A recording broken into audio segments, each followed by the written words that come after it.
أعوذ بالله من الشيطان الرجيم بسم الله الرحمن الرحيم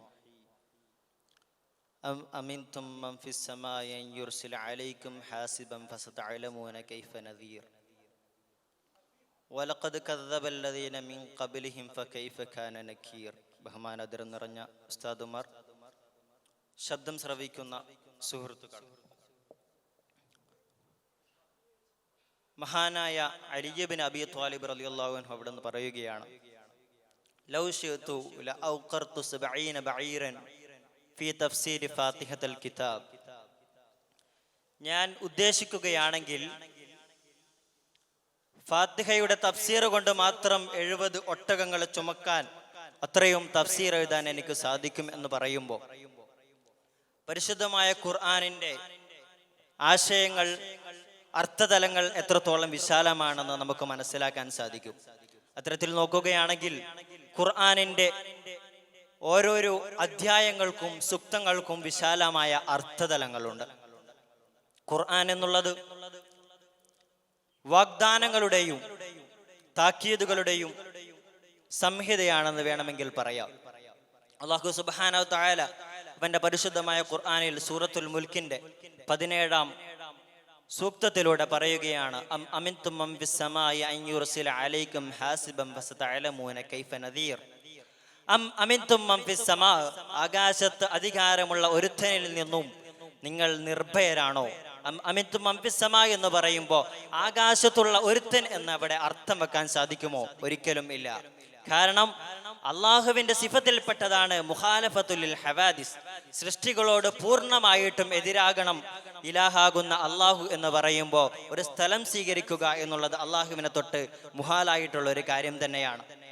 പക്ഷേ പരിശുദ്ധമായ ഖുർആനിന് ഡിക്ഷണറി നോക്കി അർത്ഥം വെക്കുന്ന ചില ആളുകൾ അള്ളാഹുവിന് കൈയുണ്ടെന്നും കാലുണ്ടെന്നും വാദിക്കുന്ന അതേ സമയത്ത് മംഫിസമാ എന്നുള്ളതിനിക്ക് ആകാശത്തുള്ളവൻ എന്ന് അർത്ഥം വെക്കുന്നത് മുശബ്ബിഹുകൾ എന്ന് പറയുന്ന വിഭാഗമാണ്. എന്നാൽ അല്ലാഹു സുബ്ഹാനഹു തആല ആകാശത്താണെന്ന് പറയുമ്പോൾ, അവൻ ആകാശത്തുള്ളവനാണ് എന്ന് പറയുമ്പോൾ അതൊരിക്കലും അവനിക്ക് ചേരുന്ന വിഷയമല്ല.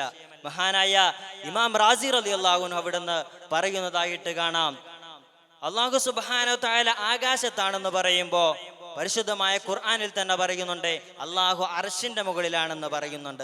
അള്ളാഹു അർശിന്റെ മുകളിലാണെന്നും അള്ളാഹു ആകാശത്തിന്റെ മുകളിലാണെന്നും പറയുന്ന സമയത്ത് അത് തമ്മിൽ വൈരുദ്ധ്യം വരുന്നുണ്ടല്ലോ. കാരണം അസ്സമാഉ അസ്ഗറു മിനൽ അർശി ബികസീരിൻ ഫയൽസമു അൻ യകൂന അല്ലാഹു തആല ഹഖീറൻ ബിന്നിസ്ബതി ഇലൽ അർശ്.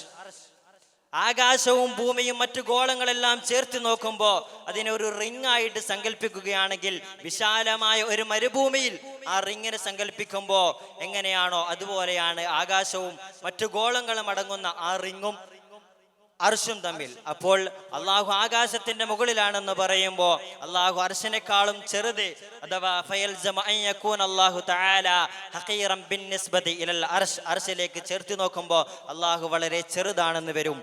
അത് അള്ളാഹുവിനെ സംബന്ധിച്ചിടത്തോളം മുഹാലാണ്. എന്ന് മാത്രമല്ല സൂറത്തുൽ അൻആമിലൂടെ അള്ളാഹു സുബ്ഹാനഹു തആല പറയുന്നുണ്ട്, കുല്ലി മൻ മാ ഫിസ് സമാവാതി വൽ അർള്, ആകാശഭൂമികളിലുള്ളതിന്റെയൊക്കെ അധികാരം ആർക്കാണെന്ന് നബി അങ്ങ് ചോദിക്കണം. കുല്ലില്ലാഹ്, സർവ്വതിന്റെയും അധികാരം, ആകാശത്തുള്ളതിന്റെയും ഭൂമിയിലുള്ളതിന്റെയും ഒക്കെയും അധികാരം അത് അള്ളാഹുവിനിക്കാണ്. ആകാശത്തിലുള്ള സർവ്വതിന്റെയും അധികാരം അള്ളാഹുവിനിക്കാണെന്ന് പറയുമ്പോൾ, അഥവാ അള്ളാഹു ആകാശത്താണെന്ന് പറഞ്ഞു കഴിഞ്ഞാൽ ആകാശത്തുള്ള അള്ളാഹുവിനെ അള്ളാഹു തന്നെ ഉടമപ്പെടുത്തുക എന്നുള്ള വീണ്ടും മുഹാലായിട്ടുള്ളൊരു സംഭവം അള്ളാഹുവിനിക്ക് വന്നു ചേരുകയാണ്. പകരം അവിടെ എന്താണ് സങ്കല്പിക്കേണ്ടത്? അള്ളാഹുവിന്റെ അദാബ്, അഥവാ ആകാശത്ത് അദാബായിട്ടുള്ള ഒരുത്തൻ, ആ ഒരുത്തനിൽ നിന്നും നിങ്ങൾ നിർഭയരാണോ? അമിൻതും മൻ ഫിസ് സമാ, അല്ലെങ്കിൽ മറ്റെന്താണ് അവിടെ സങ്കല്പിക്കേണ്ടത്? ആകാശത്തിന്റെ അധികാരം ഏതൊരുത്തനിക്കാണോ അവനിൽ നിന്നും നിങ്ങൾ നിർഭയനാണോ? നിങ്ങളുടെ മേൽ ശക്തമായ അദാബിനെ, ആകാശത്ത് നിന്നും ചിരൽ കല്ലുകൾ വർഷിക്കുന്നതിനെ തൊട്ട് നിങ്ങൾ നിർഭയരാണോ എന്ന് പരിശുദ്ധമായ ഖുർആൻ അവിടുന്ന് ചോദിക്കുകയാണ്. നബി സല്ലല്ലാഹു അലൈഹി വസല്ലം തങ്ങൾ പഠിപ്പിക്കുകയാണ്, എപ്പോഴാണ് ചിരൽ കല്ല് വർഷിപ്പിക്കുന്നത്? അതിനേക്കുള്ള ഓരോരോ അടയാളങ്ങളായിട്ട് നബി സല്ലല്ലാഹു അലൈഹി വസല്ലമ തങ്ങൾ എണ്ണി പഠിപ്പിക്കുന്നു. ഒന്നാമതായിട്ട് അവിടുന്ന് പറയുന്നത് അൻ തുഅല്ലിമ ഗൈറ ദീൻ, മതം പഠിപ്പിക്കാതിരുന്നാൽ, മതം പഠിക്കുന്നതിനെ തൊട്ട് ആളുകൾ പിന്തിരിയുന്ന കാലം വന്നാൽ, അല്ലെങ്കിൽ മതം പഠിക്കുന്നത് തന്നെ മതപരമായി ദുന്യാവിയായിട്ടുള്ള ആവശ്യങ്ങൾക്ക് വേണ്ടിയിട്ടായാൽ നിങ്ങൾ ആകാശത്തു നിന്നുള്ള അദാബിനെ പേടിച്ചോളുക. രണ്ടാമതായിട്ട് നബി സല്ലല്ലാഹു അലൈഹി വസല്ലമ തങ്ങൾ അവിടെ നിന്ന് പഠിപ്പിക്കുന്നു, വീടിന്റെ അധികാരം പെണ്ണിന് വന്നു കഴിഞ്ഞാൽ നിങ്ങൾ അള്ളാഹുവിന്റെ അദാബിനെ പേടിക്കുക. മൂന്നാമതായിട്ട് പറയുന്നു, മ്യൂസിക് ഉപകരണങ്ങൾ അധികരിച്ചു വന്നാൽ അൽ ഖൈനാത്ത് വൽ മആസിഫ്, നൃത്തം ചെയ്യുന്ന പെണ്ണുങ്ങൾ അധികരിച്ചാൽ, അത് സിനിമകളിലായാലും ആൽബങ്ങളിലായാലും ഇൻസ്റ്റാ റീൽസുകളിലായാലും അല്ലെങ്കിൽ സ്കൂൾ കലോത്സവങ്ങളിലായാലും നൃത്തം ചെയ്യുന്ന പെണ്ണുങ്ങൾ അധികരിച്ചു വന്നാൽ നിങ്ങൾ അള്ളാഹുവിന്റെ അദാബിനെ പേടിച്ചു കൊള്ളുക. ബിന്തുൻ തുസ്തഹ എന്നാണ് ദീൻ പഠിപ്പിക്കുന്നത്. അഥവാ കണ്ടാൽ ആഗ്രഹിക്കപ്പെടുന്ന പ്രായമായ പെണ്ണ് പൊതുരംഗ പ്രവേശനം നടത്താൻ പാടില്ല. അത്തരത്തിലുള്ള കാലം വന്നു കഴിഞ്ഞാൽ നിങ്ങൾ അള്ളാഹുവിന്റെ അദാബിനെ പേടിക്കുക. അടുത്തതായിട്ട് നബി സല്ലല്ലാഹു അലൈഹി വസല്ലമ തങ്ങൾ അവിടുന്ന് പറയുന്നു, മദ്യപാനികൾ അധികരിച്ചു വന്നാൽ ഉക്രിമർ റജുലു മസാഫത ശർ, ബഹുമാനിച്ചിട്ടില്ലെങ്കിൽ വല്ല ബുദ്ധിമുട്ടും നേരിടേണ്ടി വരുമോ എന്ന കാരണങ്ങൾക്ക് വേണ്ടി മനുഷ്യന്മാർ ബഹുമാനിക്കപ്പെടുന്ന കാലം വന്നാലും നിങ്ങൾ അള്ളാഹുവിന്റെ അദാബിനെ പേടിക്കുക.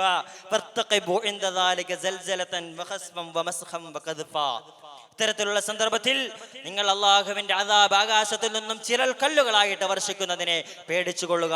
മഹാനായ ലൂത്ത് നബി അലൈഹിസ്സലാമിന്റെ ഖൗമ് സ്വർഗരതിയിലായിട്ട് അവർ ജീവിതം കഴിച്ചുകൂട്ടിയപ്പോ അള്ളാഹു ആകാശത്തിൽ നിന്നും ചിരൽ കല്ലുകൾ വർഷിപ്പിച്ചുകൊണ്ട് ഭൂമിയെ കൈമേലായി മറിച്ചുകൊണ്ട് അവരെ ശിക്ഷിക്കുകയാണ് ചെയ്യുന്നത്. ആധുനിക കാലഘട്ടത്ത് സ്വർഗരതികൾ അധികരിച്ചു വരുമ്പോ നബി സല്ലല്ലാഹു അലൈഹി വസല്ലമ തങ്ങൾ അവിടുന്ന് പഠിപ്പിക്കുന്നു, ആണിലും അഥവാ പുരുഷൻ പുരുഷനിലും സ്ത്രീ സ്ത്രീയിലും സുഖം കണ്ടെത്തുന്ന കാലം വന്നാൽ നിങ്ങൾ അള്ളാഹുവിന്റെ അദാബിനെ, ഖിയാമത്ത് നാളിനെ പ്രതീക്ഷിക്കുക. ഇത്തരം നെറികേടുകൾ നവകാലഘട്ടത്ത് നടന്നുകൊണ്ടിരിക്കുകയാണ്. അടുത്ത ആയത്തിലൂടെ അല്ലാഹു സുബ്ഹാനഹു വ തആല പറയുന്നു, വലഖദ് കദ്ദബല്ലദീന മിൻ ഖബ്ലിഹിം ഫകൈഫ കാന നകീർ, നിങ്ങൾക്ക് മുമ്പിലുള്ള ഒരുപാട് ആൾക്കാർ അല്ലാഹുവിനെ നിഷേധിച്ച് ദുനിയാവിൽ അക്രമവും ദുൽമുമായിട്ട് നടന്നപ്പോ അവരുടെയൊക്കെ പര്യവസാനം, അവരുടെയൊക്കെ നിഷേധം എങ്ങനെയായിരുന്നു?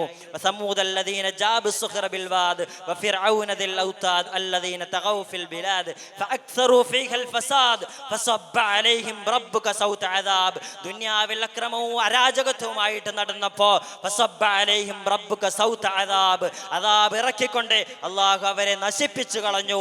അപ്പോൾ ആധുനിക കാലഘട്ടത്തെ സവർഗരതികളും മറ്റു അരാജക അനീതികളും നടമാടിക്കൊണ്ടിരിക്കുമ്പോ